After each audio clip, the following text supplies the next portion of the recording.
What's up, everybody? So you're finishing up your week 3. You're wondering what's going to happen in that week 4. Unfortunately, not too much is going on right now, but in this video for Demon Adventure Journey, or should I say the now renamed Slayer Legacy of Fire,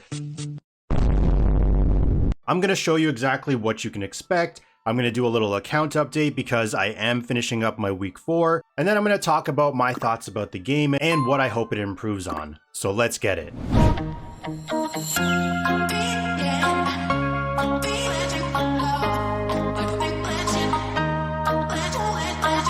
So we are here on the main screen. If I click on welfare, you can see I am on day 24. I'm just about to finish up my week 4. Now in week 4, there's no more beginner quests, so I'll put a little screenshot up of what I mean. You're not able to get those day 1, day 2, day 3, 4, 5, 6, 7 quests. Get those milestone rewards at the bottom here. If you wanted to, or if you have been, you could buy up some of those diamond offers, like for the faction ticket. No more of that. That unfortunately has stopped. If we look over at your wish summon banner, some new heroes have been added. You have Shinobu Kocho. Not sure if I'm saying that right. And then you have this guy right here, which is Gyoko. These are 2 new heroes, and they seem to revolve around poison, the poison debuff that is. So you can see right here on the ultimate, apply Wisteria poison. If we go back into this hero right here, Gyoko, actually looks pretty interesting. Looks kind of like a merman, basically a mermaid, but it's a male. But you can see right here his ultra skill stacks poison. You can see it adds pot poison.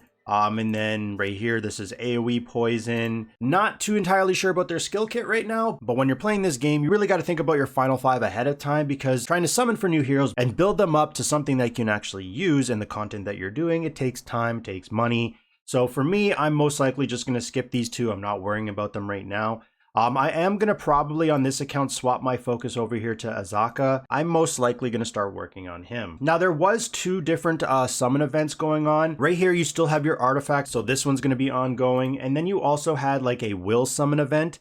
So if you go into your bag, I'm talking about these Will of Water shards. If you go over to your corpse, and then you go over to the Will of Water right here, and then there's also the Will of the Inferno. So there will be a summon event for this, but like all the other ones, there's going to be no pity. You're only going to be able to go to the event shop and buy a certain amount with diamonds. I personally didn't bother with it because the CP that you were getting from it was only like 100,000 or something like that. It just wasn't worth it for me right now. And plus, if you go into your limited time play events in your league battle when it's open, depending on your ranking, of course, the rewards actually give you those Will of the Water shards. You actually get some more resources to advance them further. So I'm just going to get mine from there. But the other one, which is the Artifacts from Heaven, if we click on this, Artifacts Fall from the Sky. The current one right now is this one. That is a crazy name. I'm not going to try to pronounce that one. But basically you can see you do get that 40% bump, which is massive. If you saw my video regarding the sword books, just one of these items that give you that 40% bump is going to boost your damage by a lot.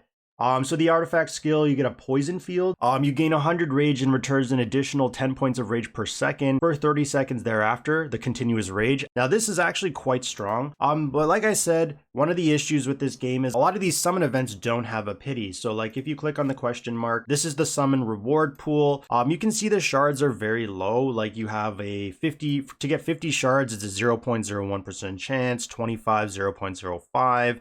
35, 0.02. So you get the idea, the rates are quite low. So you're really only expecting to get the milestone rewards, which is going to guarantee you those shards. So if you start looking down here, for 80 summons, you're going to get 10 shards. If you click on this, you can see right here, collect 100 of them in order to combine into one item. If we just do that, assuming you get 0 shards from the actual summons. So let's just say 80 summons is 10. So then this is going to be 30, this is going to be 60, and then this is going to be 110. So I'll say you're going to need 200 summons at the minimum. You could use less if you get really lucky with getting the shards from these low summon rates right here. But let's just say you're going to need to do at least 200 summons to guarantee you enough to combine into one. And if you go over to the artifacts help, just like all the other ones, you can only buy a certain amount with diamonds. So in this case, it's 50. If I were to buy up this 50, that's not going to get me anything, you know, like 50 is only going to get me right here. So you're going to have to buy them and then wait for the rotation of the event to come back so you can actually guarantee you that copy. Otherwise, you're just playing that RNG game, which usually never goes in your favor. So in my opinion, you're going to end up wasting those summons. What I've been actually doing is if you go to the Times Acquire, making sure I get all these quests done so I can get up these, so I can get up some of the artifact summons.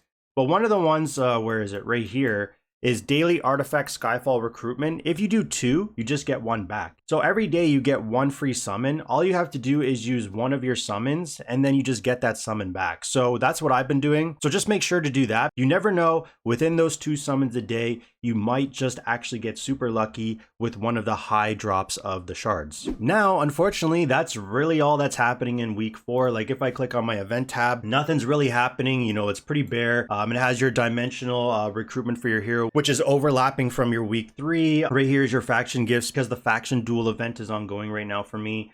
You have your weekly card, which is just your paid option. This optional treasure vault seems to be permanent, and honestly, I've been pretty lucky with this, even doing my 1 free a day. Now, I probably would have been using my diamonds to summon a few times on this if this SSR plus Sun and Moon faction chest had Azaka, because that is the next hero I'm working on. But unfortunately, it doesn't, so that is one of the reasons why I haven't been trying my luck in going for it.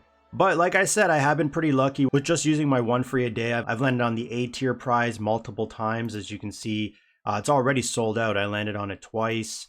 I've landed on the B tier prize a couple times. So this might be an option for you, using some diamonds, trying your luck. Other than that, it's just your small scale events that you've already seen. Like this one, you just have to do consume diamonds in the exchange shop. This one, you're doing your mountain challenges. So unfortunately, there's no more events anymore. As you can see for the dimensional hero, the Demon King right here, my event is ending very soon.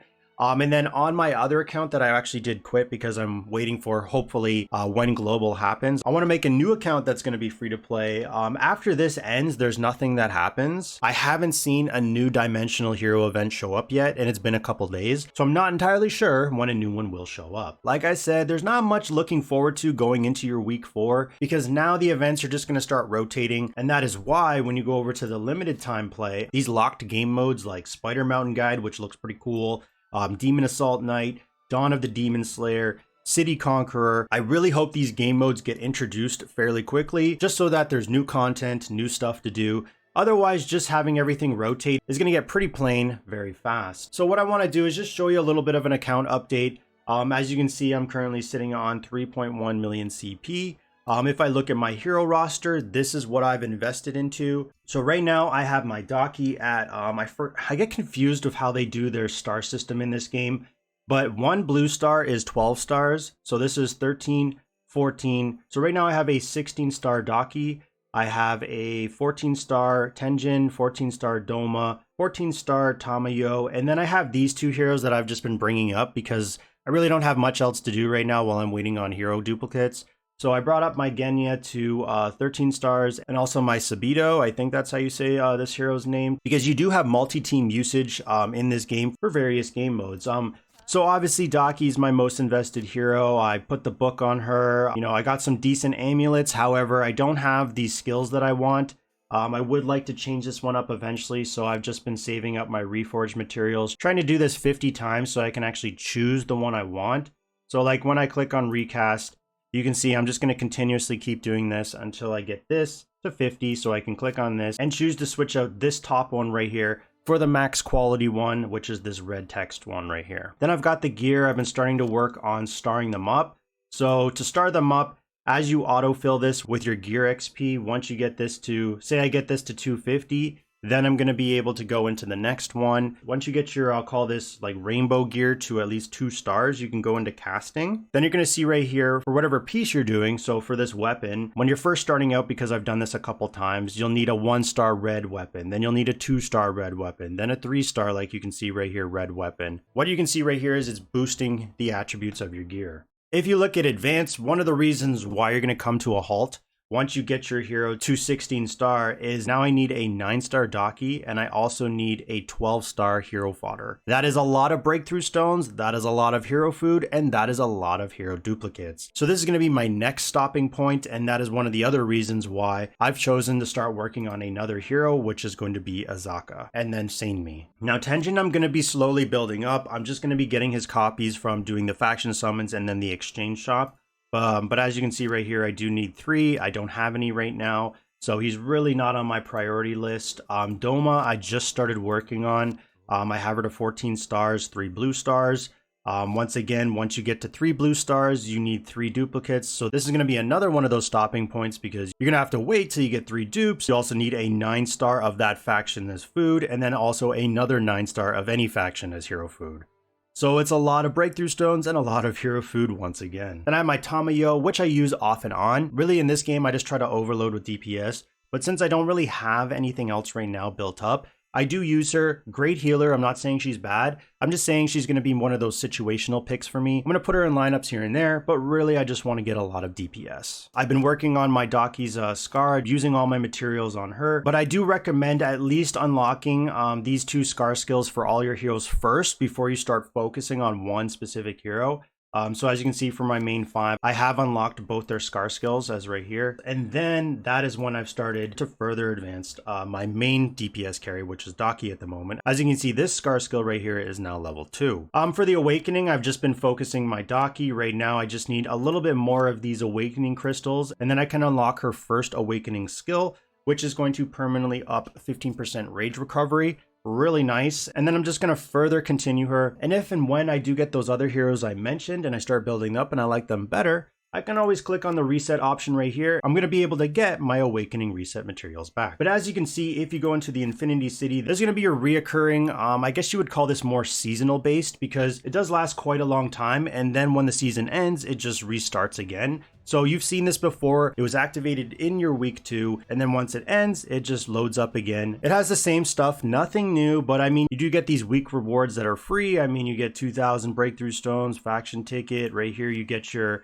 SSR plus choice card, or you can actually gamble, which I've been doing, to hopefully get, if we scroll down here, one of the Sun/Moon faction heroes at a low rate of 1.77%. Overall, I am enjoying this game. Based off the games I've been trying out recently, this is on the more free-to-play friendly side, just because at least these summon events, say for the artifacts, you are given a shop that you can buy with diamonds to get some currency. Yes, you're going to have to save multiple rotations to guarantee you that pity or those milestone rewards to get one of them, but it is an option and it is there for you to do that. But what I'm more concerned about is what's going to be happening moving forward with the content, because right now, as like I said, week 4 happened, no more events. The stuff we've already seen is going to start rotating. So I'm really banking on this limited time play of all these locked game modes to get introduced sooner rather than later. I would really like to see them because I am enjoying this game, but if they take a long time to introduce these, it's going to start to get repetitive, start to get boring, and I can see the player base starting to get reduced because respectfully, what can I say? They're gonna get bored. There's not much else to do except just do the same things you've been doing. But let me know down in the comments, how are you liking the game? What is your biggest problem with the game? What are you hoping for? Because I'm definitely interested in what the players think. As always, thanks for watching and stay tuned for the next one.